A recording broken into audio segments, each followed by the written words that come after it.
ಇನ್ನು ಇವತ್ತು ಸಂಸದ ಪ್ರಜ್ವಲ್ ರೇವಣ್ಣ ಕೂಡ ನಾಮಪತ್ರ ಸಲ್ಲಿಕೆ ಮಾಡಿದ್ದಾರೆ. ಸಂಸದ ಪ್ರಜ್ವಲ್ ರೇವಣ್ಣ ಹಾಸನದ ಮೈತ್ರಿ ಅಭ್ಯರ್ಥಿಯಾಗಿ ಕಣದಲ್ಲಿದ್ದಾರೆ. ಹೊಳೆನರಸೀಪುರದ ದೇವೇಶ್ವರ ದೇಗುಲದಲ್ಲಿ ಪೂಜೆಯನ್ನು ಸಲ್ಲಿಸಿದ್ರು.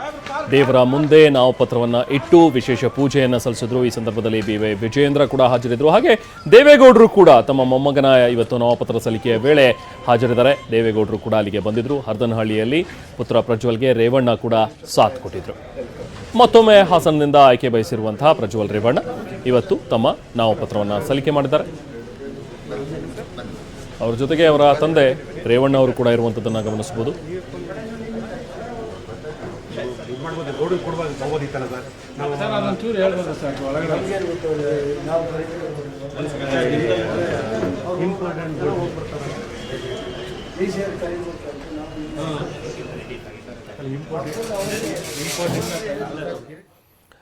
ಇನ್ನು ಡಿಕೆ ಬ್ರದರ್ಸ್ ವಿರುದ್ಧ ಶಾಸಕ ಮುನಿರತ್ನ ವಾಗ್ದಾಳಿಯನ್ನ ನಡೆಸಿದ್ದಾರೆ. ಕನಕಪುರವನ್ನ ಬೆಂಗಳೂರು ಮಾಡೋದಕ್ಕೆ ಹೊರಟಿದ್ದಾರೆ ಇಬ್ಬರೂ ಕೂಡ ಸೇರಿ ಅಂತ ಹೇಳಿ ಮಾತನಾಡಿದ್ದಾರೆ ಮುನಿರತ್ನ. ಬೆಂಗಳೂರೇ, ಕನಕಪುರನೇ. ಕನಕಪುರದಲ್ಲಿ ಹೆದರಿಸಿ ರೂಢಿ ಆಗ್ಬಿಟ್ಟಿದೆ ಇವರಿಬ್ರಿಗೂ ಕೂಡ ಅಣ್ಣ ತಮ್ಮಂದರಿಗೆ ಅನ್ನೋ ರೀತಿಯಲ್ಲಿ ಮಾತಾಡಿದ್ದಾರೆ. ಅದನ್ನ ಇಲ್ಲೂ ಕೂಡ ಮುಂದುವರಿಸ್ತಾ ಇದ್ದಾರೆ ಅಷ್ಟೇ. ಬೆಂಗಳೂರಿನಲ್ಲೂ ಕೂಡ ಮುಂದುವರಿಸೋದಕ್ಕೆ ಪ್ರಯತ್ನ ಪಡ್ತಾ ಇದ್ದಾರೆ ಅಂತ ಹೇಳಿ ರಾಮನಗರದಲ್ಲಿ ಶಾಸಕ ಮುನಿರತ್ನ ಹೇಳಿಕೆ ಕೊಟ್ಟಿದ್ದಾರೆ. ಕೇಸ್ ಹಾಕೋದು, ಮನೆಯಿಂದ ಈಚೆ ಬರದಂತೆ ಮಾಡೋದು, ಇದೆಲ್ಲವನ್ನ ಕೂಡ ಇವರಿಬ್ರು ಮಾಡ್ತಾ ಇದ್ದಾರೆ. ಜೀರ್ಣಿಸಿಕೊಳ್ಳುವ ಶಕ್ತಿ ಇದೆ ನನಗೆ ಅಂತ ಹೇಳಿ ಮುನಿರತ್ನ ಸವಾಲು ಹಾಕಿದ್ದಾರೆ. ಬೆಂಗಳೂರೇ, ಕನಕಪುರನೇ ಕಟ್ಟಾಕೋದಕ್ಕೆ ಇಂಥವು ಸೃಷ್ಟಿ ಮಾಡ್ತಾನೆ ಇರ್ತಾರೆ. ಇವೆಲ್ಲ ಜೀರ್ಣ ಮಾಡ್ಕೊಳ್ಳೋ ಶಕ್ತಿ ಐತಿ. ಇದು ಬೆಂಗಳೂರು. ಕನಕಪುರದಲ್ಲಿ ಇಲ್ಲೇನಿಲ್ಲ. ಕನಕಪುರದಲ್ಲಿರೋವೆಲ್ಲ ಇಲ್ಲಿಲ್ಲ. ಹಂಗಾಗಿ ಪಾಪ ಏನೇನೋ ಪ್ರಯತ್ನ ಮಾಡ್ತಾ ಇರ್ತಾರೆ. ಮಾಡಲಿ, ಅವ್ರಿಗೆ ಇನ್ನೇನು ಕೆಲಸ, ಇನ್ನೇನಿದೆ? ಕೇಸ್ಗಳು ಹಾಕೋದು, ಮನೆಯಿಂದ ಈಚೆಗೆ ಬರ್ದಂಗೆ ಮಾಡೋದು, ಹೆಂಗನ ಮಾಡಿ ಅಮ್ಕಿ ಇಡಬೇಕು. ಈ ಎದುರಿಸಿ ಆ ಕನಕಪುರದಲ್ಲಿ ರೂಢಿ. ಅದನ್ನೇ ಬೆಂಗಳೂರಲ್ಲೂ ಮುಂದುವರಿಸ್ತಾವ್ರಷ್ಟೆ.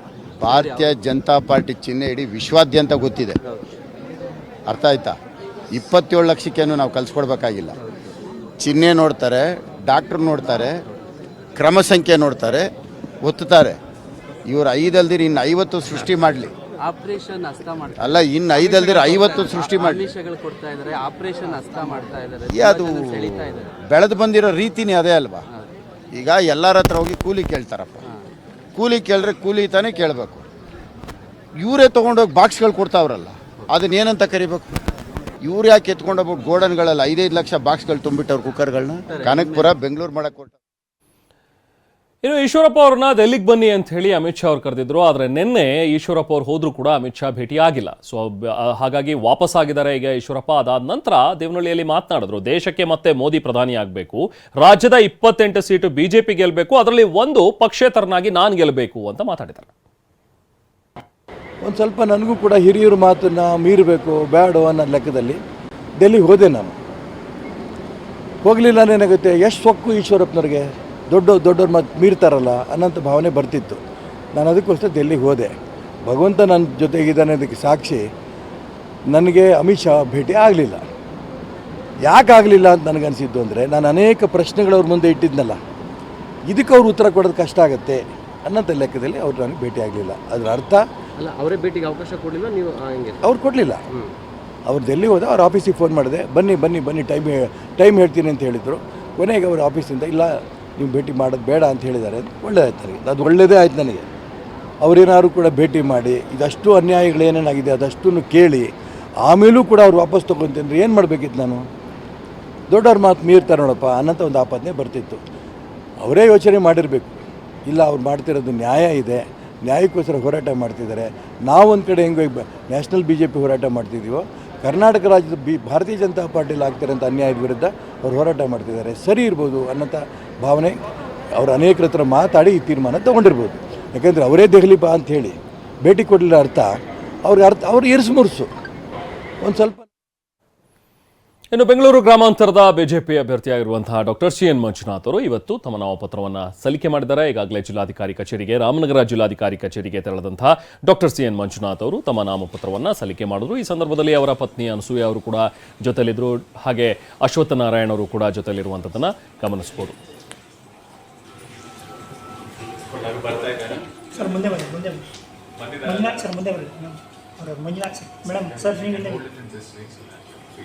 ಸರ್ ಮಂಜುನಾಥ್ ಸರ್ ಮುಂದೆ ನೀವು ಇಲ್ಲೇ ಬನ್ನಿ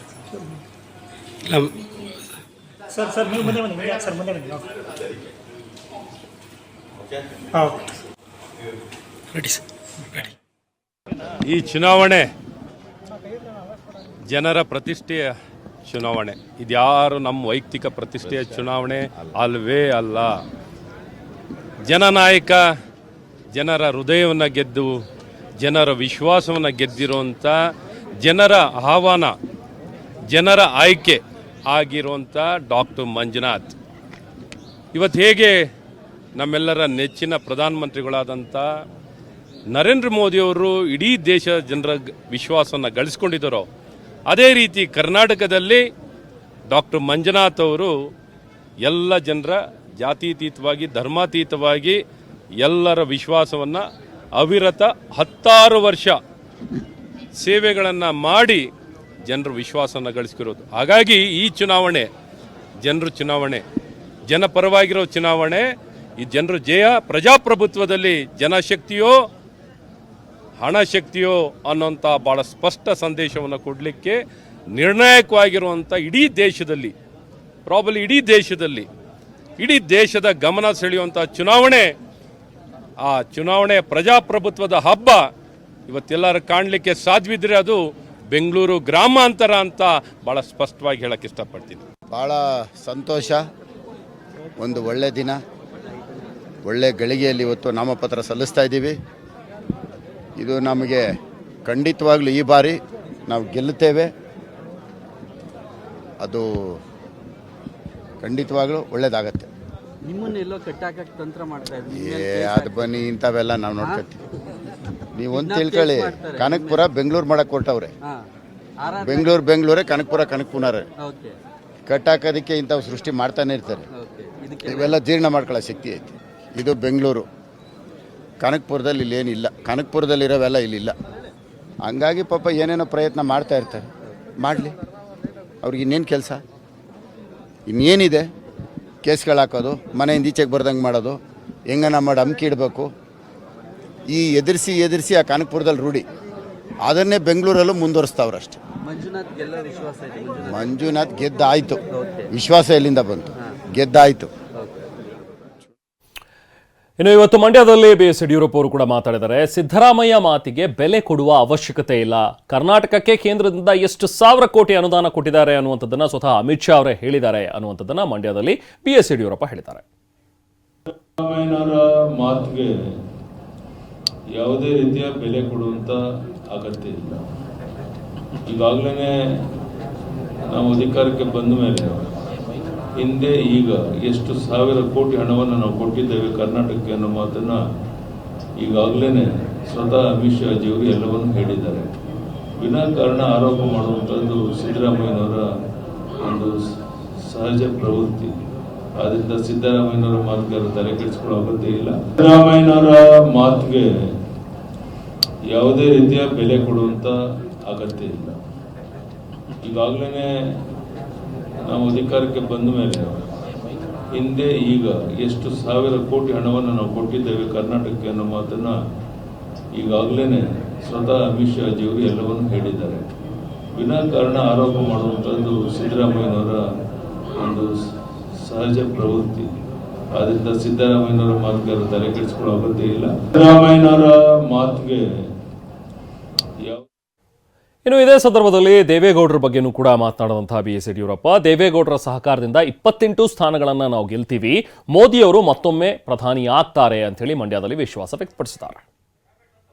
ದೇವೇಗೌಡರು ಸಹ ಸಹಕಾರ ಕೊಡ್ತಾ ಇರೋದ್ರೆ ಅವರು ಸಹ ರಾಜ್ಯದಲ್ಲಿ ಓಡಾಟ ಮಾಡ್ತಿರೋದ್ರಿಂದ ಇವತ್ತು ಭಾರತೀಯ ಜನತಾ ಪಾರ್ಟಿ ಕರ್ನಾಟಕದಲ್ಲಿ 28 ಕ್ಷೇತ್ರ ಗೆದ್ದು, ಕೇಂದ್ರದಲ್ಲಿ 400ಕ್ಕೂ ಹೆಚ್ಚು ಸ್ಥಾನವನ್ನು ಗೆದ್ದು, ಮಗದೊಮ್ಮೆ ಪ್ರಧಾನಿ ನರೇಂದ್ರ ಮೋದಿ ಅವರೇ ಈ ದೇಶದ ಪ್ರಧಾನಿಯಾಗೋದ್ರ ಬಗ್ಗೆ ಎಲ್ಲರಿಗೂ ಗೊತ್ತಿರುವಂಥ ಸಂಗತಿ. ಅದಕ್ಕೆ ನಿಮ್ಮೆಲ್ಲರ ಸಹಕಾರವನ್ನು ನೀಡಬೇಕು ಅಂತ ಹೇಳ್ತಾ ನಮ್ಮ ಯದುವೀರ್ಜಿಯವರು ಸಹ ದೊಡ್ಡ ಹಂತದಲ್ಲಿ ಗೆಲ್ತಾರೆ. ನಮ್ಮೆಲ್ಲ ಲೋಕಸಭೆಗೆ ನಿಂತಿರುವಂಥ ನಮ್ಮ ಅಭ್ಯರ್ಥಿಗಳು 28 ಕ್ಷೇತ್ರ ಗೆಲ್ಲಿಸಿದ ನಮ್ಮ ಗುರಿ.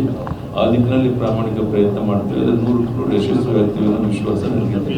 ದೇವೇಗೌಡರು ಸಹ ಸಹಕಾರ ಕೊಡ್ತಾ ಇರೋದ್ರೆ ಅವರು ಸಹ ರಾಜ್ಯದಲ್ಲಿ ಓಡಾಟ ಮಾಡ್ತಿರೋದ್ರಿಂದ ಇವತ್ತು ಭಾರತೀಯ ಜನತಾ ಪಾರ್ಟಿ ಕರ್ನಾಟಕದಲ್ಲಿ 28 ಕ್ಷೇತ್ರ ಗೆದ್ದು, ಕೇಂದ್ರದಲ್ಲಿ 400ಕ್ಕೂ ಹೆಚ್ಚು ಸ್ಥಾನವನ್ನು ಗೆದ್ದು, ಮತ್ತೊಮ್ಮೆ ಮಗದೊಮ್ಮೆ ಪ್ರಧಾನಿ ನರೇಂದ್ರ ಮೋದಿ ಅವರೇ ಈ ದೇಶದ ಪ್ರಧಾನಿ ಆಗೋದ್ರ ಬಗ್ಗೆ ಎಲ್ಲರಿಗೂ ಗೊತ್ತಿರುವಂಥ ಸಂಗತಿ. ಅದಕ್ಕೆ ನಿಮ್ಮೆಲ್ಲರ ಸಹಕಾರವನ್ನು ನೀಡಬೇಕು ಅಂತ ಹೇಳ್ತಾ ನಮ್ಮ ಯದುವೀರ್ಜಿಯವರು ಸಹ ದೊಡ್ಡ ಹಂತದಲ್ಲಿ.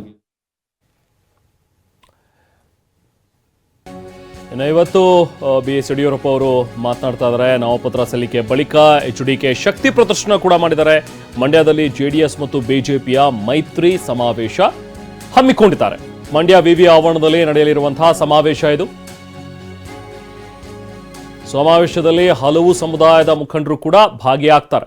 ನೋಡಿ, ಒಂದು ಸಮಾವೇಶ ನಡೆಯಲಿರುವಂತಹ ಒಂದು ಪ್ರದೇಶ, ಅದರ ಸ್ಟೇಜನ್ನು ನೋಡ್ತಾ ಇದ್ರಿ. ಈಗಾಗಲೇ ನಿಖಿಲ್ ಕುಮಾರಸ್ವಾಮಿ ಅವರು ಅಲ್ಲಿಗೆ ಬಂದು ಎಲ್ಲ ಏನೇನು ಉಸ್ತುವಾರಿ ಇದೆ ಅದನ್ನೆಲ್ಲವನ್ನು ಕೂಡ ನೋಡ್ಕೊಳ್ತಾ ಇದ್ದಾರೆ. ಏನೆಲ್ಲ ವ್ಯವಸ್ಥೆಗಳಾಗಿದೆ ಅದನ್ನೆಲ್ಲವನ್ನು ಕೂಡ ಪರಿಶೀಲನೆ ಮಾಡಿದ್ದಾರೆ. ಎರಡೆರಡು ಶಾಲ್ಗಳು, ಒಂದು ಕಡೆ ಕೇಸರಿ ಶಾಲ್, BJPಯ ಒಂದು ಕಮಲದ ಚಿಹ್ನೆ ಇರುವಂಥ ಶಾಲ್, ಅದ್ರ ಜೊತೆಗೆ ತಮ್ಮ ಎಂದಿನ JDSನ ಹಸಿರು ಮತ್ತು ಬಿಳಿ ಬಣ್ಣದ ಒಂದು ಶಾಲ್, ಅದನ್ನು ಕೂಡ ಹಾಕೊಂಡಿರುವಂಥ ನಿಖಿಲ್ ಕುಮಾರಸ್ವಾಮಿ. ಸೊ ಇವತ್ತು ಮಂಡ್ಯದಲ್ಲಿ JDS ಮತ್ತು BJP ಜಂಟಿಯಾಗಿ ತನ್ನ ಶಕ್ತಿ ಪ್ರದರ್ಶನವನ್ನು ಮಾಡ್ತಾ ಇದ್ದಾರೆ. ನಾಮಪತ್ರವನ್ನು ಸಲ್ಲಿಕೆ ಮಾಡಿದ ಬಳಿಕ HD ಕುಮಾರಸ್ವಾಮಿ ನೇರವಾಗಿ ಇಲ್ಲಿ ಸಮಾವೇಶಕ್ಕೆ ಬಂದು ಇವತ್ತಿನಿಂದಲೇ ಅಧಿಕೃತವಾಗಿ ತಮ್ಮ ಪ್ರಚಾರ ಕಾರ್ಯವನ್ನು ಕೂಡ ಮಂಡ್ಯದಲ್ಲಿ ಆರಂಭಿಸ್ತಾರೆ. ಇದಕ್ಕೂ ಮೊದಲು ಇನ್ನೊಂದು ದೃಶ್ಯದಲ್ಲಿ ನೋಡ್ಬೋದು, ಅಂಬೇಡ್ಕರ್ ಗೆ ಒಂದು ಮಾಲಾಧಾರಣೆಯನ್ನು ಮಾಡಿದ ನಂತರ ಕುಮಾರಸ್ವಾಮಿಯವರು ನಾಮಪತ್ರ ಸಲ್ಲಿಕೆ ಮಾಡೋದಕ್ಕೆ ಅಂತ ಹೇಳಿ ತೆರಳಿದಂತಹ ಒಂದು ದೃಶ್ಯಗಳು.